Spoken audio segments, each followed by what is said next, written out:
Donc, pour avoir plus d'analyse, plus d'éclaircissement en ce qui concerne ces deux sujets très importants dont on dispose aujourd'hui, plutôt qu'on va proposer aujourd'hui sur la table de discussion de direct, nous avons en ligne de NATV International M. Nagui Victor, c'est un ingénieur, architecte, mais aussi analyste politique et économique. Monsieur Nagui Victor, vous êtes toujours le bienvenu sur NATV International.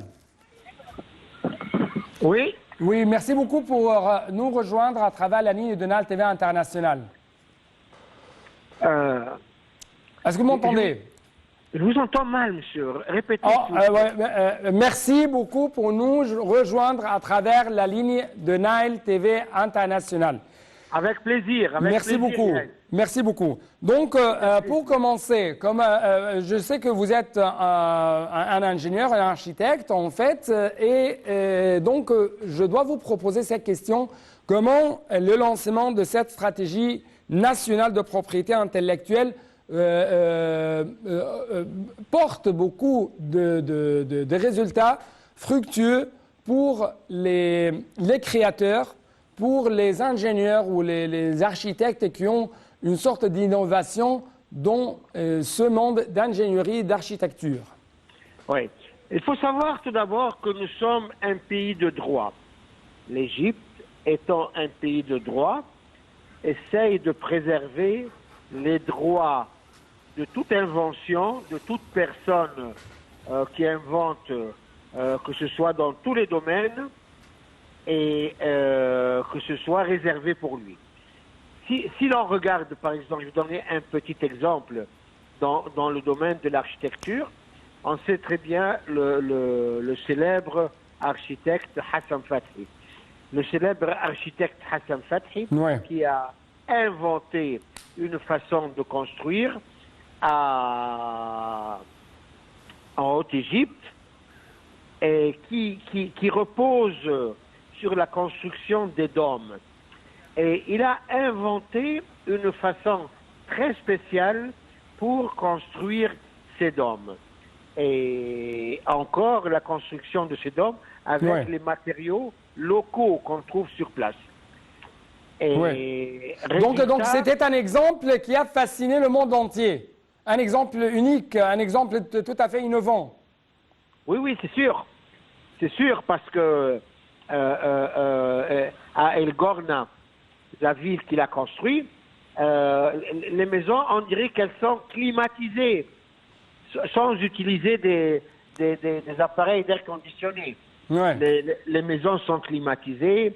Ne consomment beaucoup d'énergie. Absolument. On économise l'énergie. On économise le fréon, on économise le dégagement des produits qui polluent l'environnement. Donc, la maison est en elle-même, de par sa façon d'être construite, elle est climatisée.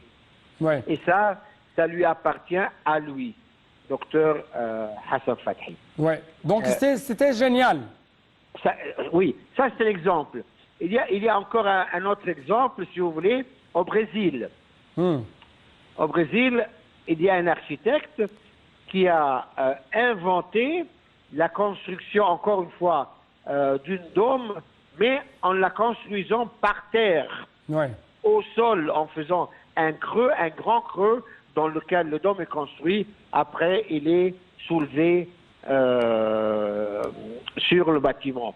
Et ça, c'est lui seulement qui a inventé cette façon de construction qui lui appartient. Mais malheureusement, j'ai oublié le nom de cet architecte, très célèbre d'ailleurs, mais c'est lui au Brésil qui a inventé cette façon de construction. Donc ça existe. Et ces façons sont réservées par le nom de ceux qui l'ont fait. Et l'Égypte, encore une fois, étant un pays de droit, préserve et respecte beaucoup la propriété d'invention. Voilà. Et bien sûr, si nous pouvons parler du timing de lancement de cette stratégie nationale visant à sauvegarder les propriétés ou le droit intellectuel, nous devons évoquer quelques éléments essentiels. c'est la bonne infrastructure dont dispose actuellement l'Égypte, mais aussi à côté de ça, c'est la transformation numérique. Et donc, à partir de telles nouvelles technologies, on essaye de préserver d'une manière numérique les droits intellectuels et les propriétés intellectuelles. Et en même temps, on facilite un peu plus le fait de comment recourir très rapidement, d'une manière facile, aux cours égyptiennes qui travaillent toujours actuellement selon un système numérique. Absolument. Et ça, c'est une direction que l'Égypte prend et c'est une initiative recommandée par l'autorité égyptienne, par le président, pour transformer en numérique plusieurs choses. Je vais vous donner un exemple. Par exemple, toujours dans le métier de l'architecture, de la construction, le code de construction. Désormais, ici en Égypte, on a un code de construction anti-séisme, vu que l'Égypte maintenant fait partie des pays où les séismes... Il y a un risque. Absolument, un risque. Donc, maintenant, pour la construction, l'ancien code est annulé et maintenant il y a un nouveau code de construction. Mais ce code ne peut exister que d'une façon numérique, sur lequel les ingénieurs et les chercheurs se basent. À travers ces équations, à travers ces recherches, on a pu installer ce qu'on appelle le code de construction égyptien actuel. Ouais. Ça, c'est un petit exemple. Il est certain que toujours dans le numérique, les bâtiments en Égypte, à travers le système de numérisation, le gouvernement a pu recenser les bâtiments qui sont enregistrés au cadastre égyptien et les bâtiments qui ne sont pas enregistrés au cadastre. Et d'ailleurs, ces bâtiments font la majorité des bâtiments en Égypte. Raison pour laquelle il y a toute une campagne actuelle pour inviter les gens à se présenter pour enregistrer leur bâtiment. Mais tout cela est dû au numérique. En fait, vous avez évoqué deux éléments très importants concernant le deuxième sujet, concernant Takaful et Karama. C'est comment autonomiser l'être humain, le capital humain. Comment nous pouvons rendre les Égyptiens de plus en plus ravis de leur vie, ravis de voir un changement dans la qualité de leur vie. Mais pour arriver de ça, il y a deux choses principales, comme nous avons évoqué la nouvelle technologie, l'adoption de la nouvelle technologie, sa transformation numérique qui a permis au gouvernement de savoir quelles sont les couches sociales les plus nécessiteuses qui a besoin d'avoir plus de protection, de paquets de protection socio-économique. Et en même temps, l'Égypte a pris une autre direction très importante, c'est la lutte contre les zones non officielles, la lutte contre ce qu'on appelle, entre guillemets, les zones de bidonville. Absolument. Donc, il faut savoir une chose, que l'autorité égyptienne, depuis que le régime est en place, il vise à tout moment la personne égyptienne, l'être humain égyptien, le citoyen égyptien et sa promotion dans tous les domaines. Et toutes les initiatives qui sont prises, Takaful Karama, Kulluna Wahed, Vie décente, toutes ces initiatives qui sont prises par le gouvernement sous l'égide du président El-Sisi visent à améliorer le niveau de vie du citoyen égyptien. Par exemple, Takaful Karama, cette année, dans les nouvelles listes, 1 million de personnes a été rajouté. Ce qui fait que le budget réservé à cette initiative s'élève à 25 milliards de livres égyptiennes. Ouais. Une somme faramineuse. Et cette somme, cette aide est discernée aux personnes sous certaines conditions. Ouais. Ce n'est pas à tout le monde, mais vraiment, il y a un choix de personnes modestes menant une vie assez simple et qui ont besoin d'aide financière. Ouais. Et ceci se fait à travers des cartes qui sont distribuées et avec lesquelles la personne en question peut encaisser la somme à travers les machines bancaires qu'on trouve partout, les comment on va dire, les ITM qui se trouvent partout. Les distributeurs électroniques, oui. Les machines de distributeurs électroniques. Les machines de distributeurs électroniques. Absolument, monsieur, absolument. Ouais. Donc si je peux dire, c'est le profit dont on a tiré à partir de la nouvelle technologie, l'adoption de la nouvelle technologie et de sa transformation numérique. On a pu distinguer les couches les plus nécessiteuses. Tout à fait raison, monsieur. Ouais. Et alors là-dedans, que ce soit des vieilles personnes, des vieilles femmes, que ce soit des personnes handicapées, que ce soit des personnes vraiment démunies et qui ont besoin d'aide, il n'y a pas de discrimination. Oui. Si, donc, il n'y a pas de discrimination et c'est ça selon les données qui se trouvent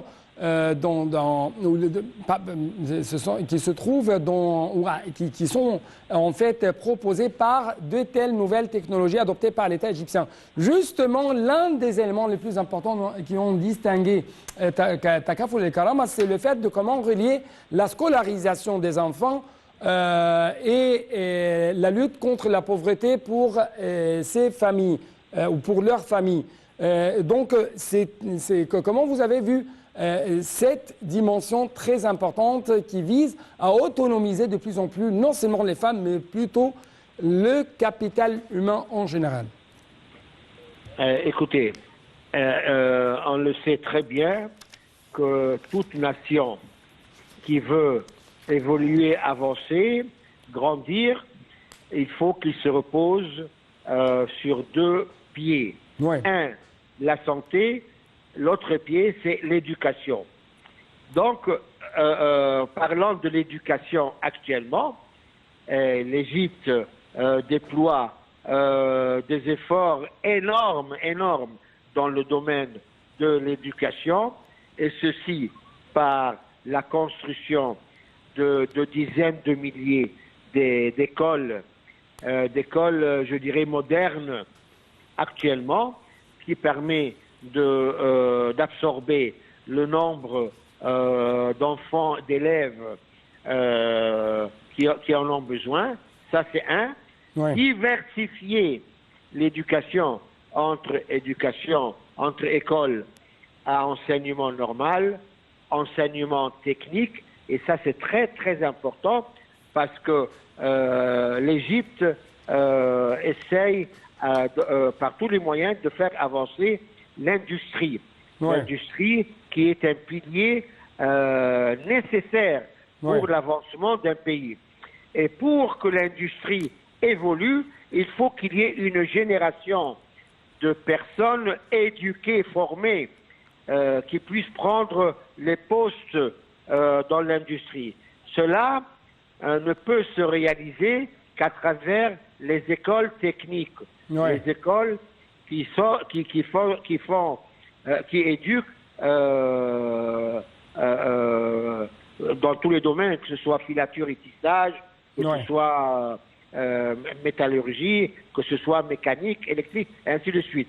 Donc ça, c'est une deuxième chose. Une troisième chose, l'Égypte a fait rentrer les exemples d'autres pays tels que les écoles japonaises, Ouais. l'éducation japonaise. Donc maintenant, on trouve ici en Égypte des écoles qui s'appellent écoles japonaises, avec une éducation tout à fait différente et qui repose sur la création d'une personnalité indépendante de l'étudiant qui nettoie lui-même sa classe, qui nettoie lui-même la cour de l'école, sans avoir recours ni besoin de personnes pour venir les servir. Donc, encore une fois, Ouais. ça c'est au niveau de l'éducation préliminaire, primaire, Ouais. au niveau. Alors, si on monte plus haut, les programmes ont été modernisés, Ouais. les programmes ont été filtrés pour obtenir l'essentiel et éviter la répétition et les informations non nécessaires. Il faut aider l'étudiant à réfléchir. Il faut l'aider à chercher lui-même l'information et non pas à étudier et à réciter. Ouais. Ouais. Moi, je crois. Alors, Mais dernièrement, autre élément qui a attiré votre attention en ce qui concerne ce programme. Par exemple, les femmes ou les personnes âgées, comment ils sont aidés à travers de tels programmes de Takaf ou les Karam. Quels sont les autres éléments qui ont attiré votre attention en ce qui concerne ce programme? pour les femmes âgées et même pour les femmes en général, on sait très bien que la femme forme la moitié de la société. Ouais. Et on sait très bien qu'il y a un grand pourcentage de foyers qui est basé et servi par la femme et non pas par l'homme. Et donc, ceci exige à ce que le gouvernement fasse des programmes pour initier les femmes, ces femmes qui sont à la source de l'éducation de leurs enfants, je dirais même de la nouvelle génération. La première éducation vient des femmes. Mais il faut que la femme soit initiée en organisant des cours d'alphabétisation, Ouais. en organisant des Donc, cours. Oui. Donc, monsieur Nagui, permettez-moi de vous poser cette question. D'après votre parole, est-ce que nous pouvons dire que ce programme représente, par exemple, une initiative contre ce qu'on appelle la pauvreté multidimensionnelle, qui est constituée manque des services de santé, manque des services d'éducation et d'enseignement, manque d'emploi. Mais justement, d'après ce que vous avez dit, il y a toujours une sorte si je peux dire, une sorte de paquet concernant la santé, concernant l'enseignement, concernant comment former les jeunes, ou plutôt les enfants, pour être des éléments efficaces professionnellement parlant dans la société quand ils ont la chance pour s'intégrer au marché du travail. Oui, mais je vais vous dire une chose. Je ne veux pas vous cacher. Moi, je crois et je suis sûr que l'initiative Takaful Karama est une initiative qui se marie et qui se mélange d'une façon très proche de vie décente. Je crois que ces deux initiatives se complètent. Comment? Je vais vous dire comment. Et ça toujours, avant donc de donner les paroles, ça toujours, c'est pour répondre aux droits essentiels de l'homme égyptien. Oui, toujours. Toujours. Je répète, ces initiatives visent et sont basées sur la promotion du citoyen égyptien. Oui. Qu'il soit des vieilles femmes, des jeunes femmes, des hommes, des garçons, tout le monde. Que ce soit un paysan, un employé. Et alors, je vais vous dire comment les deux se complètent. Si l'on prend, par exemple, vie décente, Ouais. Donc, Vie décente est un projet qui touche presque 20 millions de personnes égyptiennes et Ouais. surtout dans les milieux ruraux. Ouais. Alors, on rentre dans un village Ouais. et les villages sont choisis. Oui. Les villages les plus pauvres, les Oui. plus démunis. On rentre dans un village, la première chose, Ouais. c'est amener l'eau potable. Ouais. Mais Au lieu- monsieur Nagui, il me reste presque 30 secondes, donc, très rapidement, s'il vous plaît, 30 secondes seulement. Oui, monsieur Nagui. Oui. Oui. Je vous écoute. 30 secondes. 30 secondes. Oui, avant de vous quitter, oui. Ok. Excusez-moi, Donc, parce que nous sommes toujours dans une grave. course contre la montre. Oui, oui, oui. D'accord, c'est pas grave. Donc la première chose, c'est fournir les éléments principaux élémentaires. Ouais. L'eau, égout, électricité, gaz, Ouais. route, école. Voilà. Monsieur Nagui, il s'avère qu'on n'a plus de temps pour vous donner un peu plus d'espace pour nous expliquer, mais merci beaucoup pour de tels éclaircissements de votre part. Et donc, c'était tout pour cette édition, chers téléspectateurs.